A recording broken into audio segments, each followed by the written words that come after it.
Diana Dia, SST, MUN, dan teman-teman kelas 1 CTLM.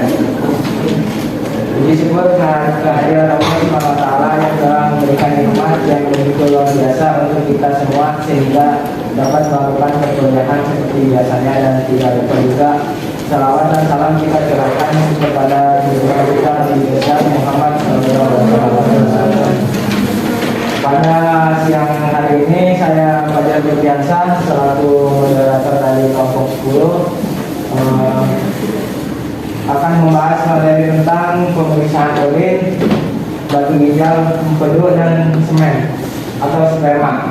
Sebelumnya izinkan saya untuk memperkenalkan anggota kelompok 10. Yang pertama ada Beratik Sabitri, yang kedua Fajar Firdiansyah, yang ketiga adalah Putri Najila.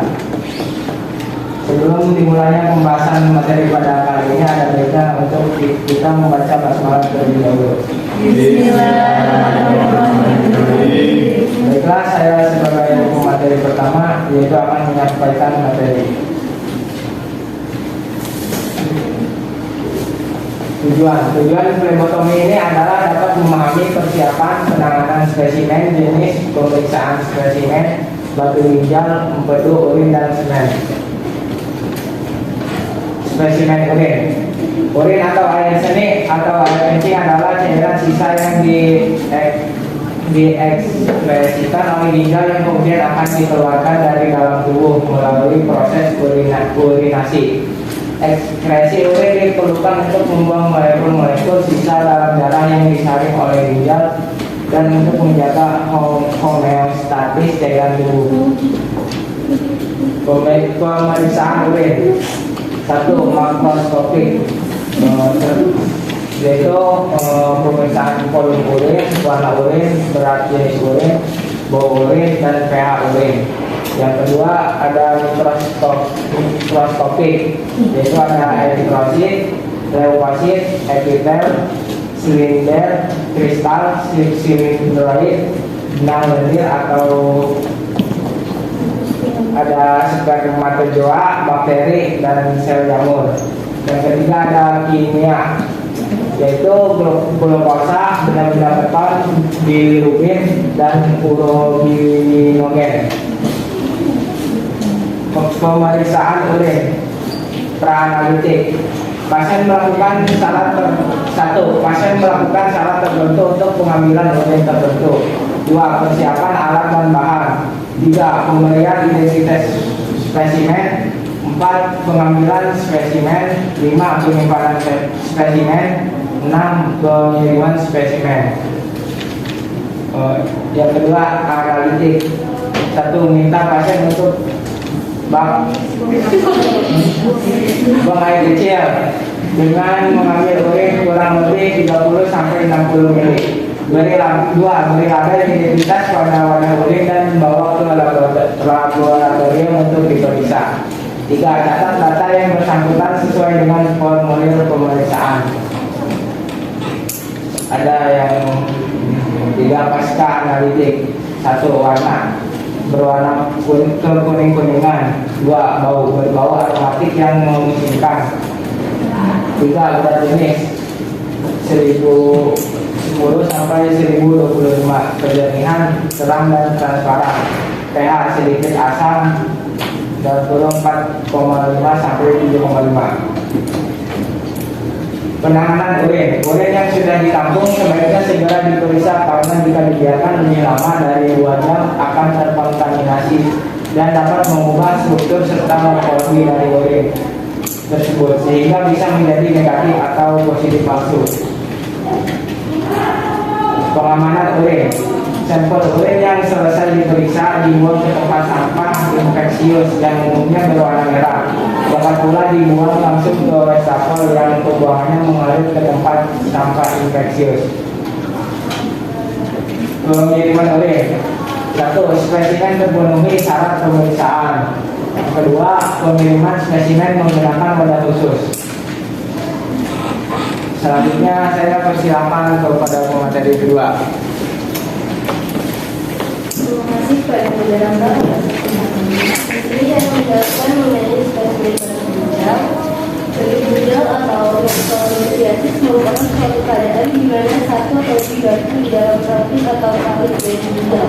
Di kedua itu ada kalsium, asam protein, dan gizi.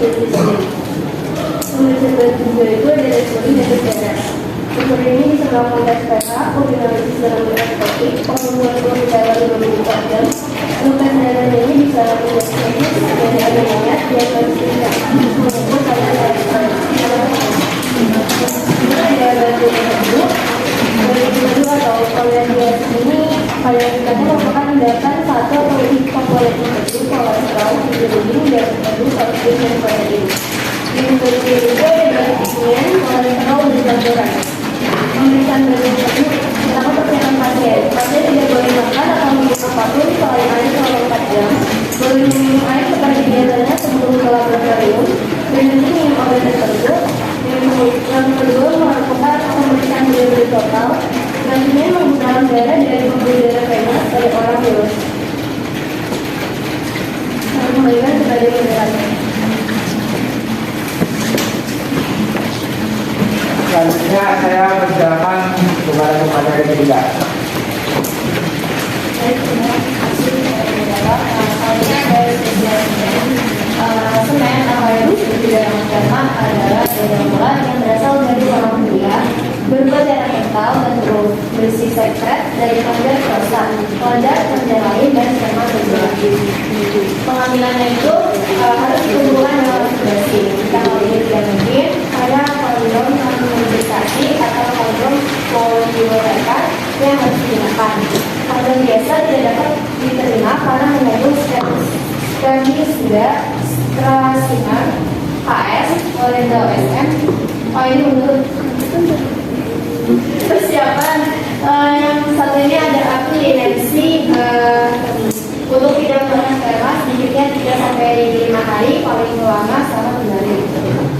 Terus yang kedua, pengeluaran ejakulat sebaiknya dilakukan pagi hari sebelum melakukan aktivitas. Sedekat mungkin sebelum pemeriksaan laboratorium paling lama 2 jam. Terus yang ketiga, wadah terbuat dari gelas atau plastik yang bermulut lebar dan yang lebih dibersihkan dan diceritakan. Terus yang keempat, pemeriksaan identitas termasuk jam pemanggilan. Terus yang kelima, penyerahan sampel sperma segera setelah sperma ditampung. 6. Sperma diperiksa secepatnya. Sperma harus diletakkan di dalam suhu kamar. Contoh, sperma tidak boleh didinginkan di bawah 20 derajat Celcius atau dipanaskan 40 derajat Celcius. Oleh karena itu, kedua hal ini dapat mempengaruhi mobilitas dan fleksibilitas sperma. Selanjutnya ada penanganan. Spesimen dikumpulkan setelah periode abstinensi seksual minimal 2 hari jika tidak lebih dari 2 hari. Selanjutnya saya berikan kepada moderator.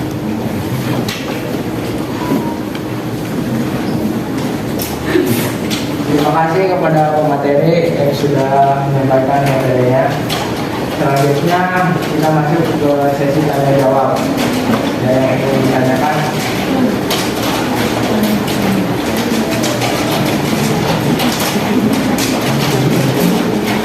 Kalau nggak ada ditutup saja.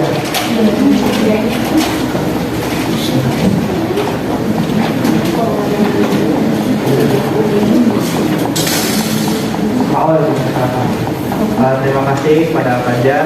Ingin bertanya, kira-kira kualitas sperma cowok itu normalnya berapa ya? Cukup, terima kasih. Ada lagi yang ingin bertanya?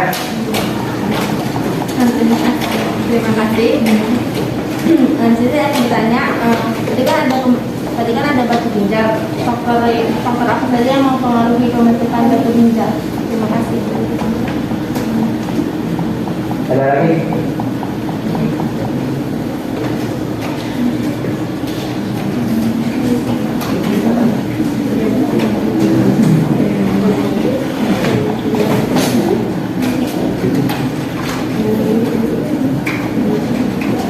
Baik, untuk menunggu pemateri mencari jawaban, kita masuk ke sesi penanya dijawab.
Bagi Bapak Ibu yang mengunjungi toko buku, Bapak Ibu yang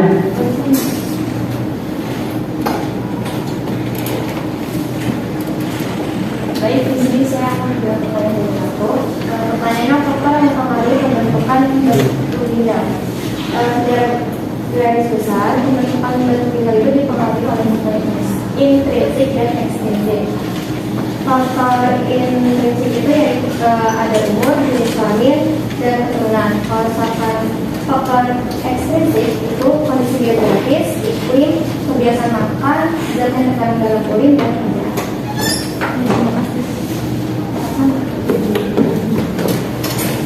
Jadi misalnya atau juga pertanyaan dari aku, tadi kan mau nanya jumlah normal kualitas sperma pada laki-laki.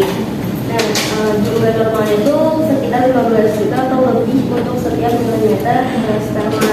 Kalau kurang dari itu, spermanya dianggap tidak subur. Ya, terima kasih.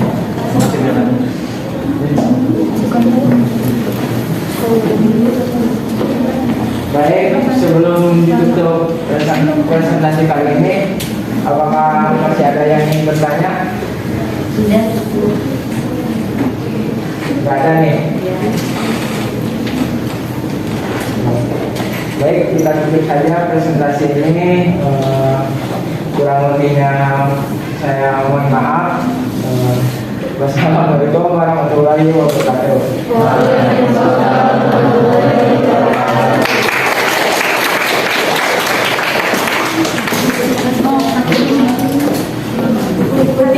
Yuk, masih ini